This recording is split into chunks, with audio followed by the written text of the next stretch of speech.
আপনারা তামাশা করেন। তোরা টাকা দিচ্ছিস না কেন ভাই? কালকের ভিতরে বাড়ি ভাড়া না দিতে পারলে বাড়িওয়ালা বাড়ি থেকে বের করে দেবে।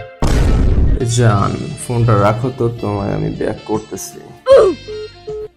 কি কস মামা, পকেট তো পুরো ফাঁকা, গতকাল রাত্রে তো সব শেষ করে ফেলছি। আমার কাছে তো টাকা পয়সা নাই, দেখলি তো গতকালকে সব শেষ করে ফেললাম।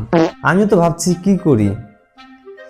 আচ্ছা একটা কাজ করি, নতুন একটা ভাড়াটিয়া রাখি, ভাড়া ভাগাভাগি হলে টাকা কম দেওয়া লাগবে। মামা আইডিয়া কিন্তু খারাপ না, তাহলে একটা পোস্ট লিখে দে।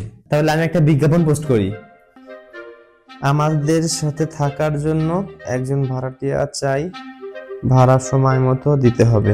আচ্ছা একটা লাইন অ্যাড করিস, প্রেম প্রীতি নট অ্যালাউড বিকজ রাজা একজনকেই মানায়।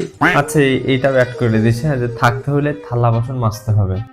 আচ্ছা ঠিক আছে, এটাও লিখে দিলাম, ভাড়া ও বিল সময় মতো। আচ্ছা এটা কিন্তু অ্যাড করিস, হ্যাঁ, খাবার কিন্তু ফ্রি না, চাইলে ফ্রিতে শেয়ার করতে পারে। আব্বাটা আচ্ছা আরো একটা লাইন অ্যাড করিস, ওয়াইফাই বিল বাধ্যতামূলক, আর প্রেম করলে বাইরে করতে হবে। আচ্ছা তাহলে এটাই কিন্তু পোস্ট করে দিলাম, হ্যাঁ।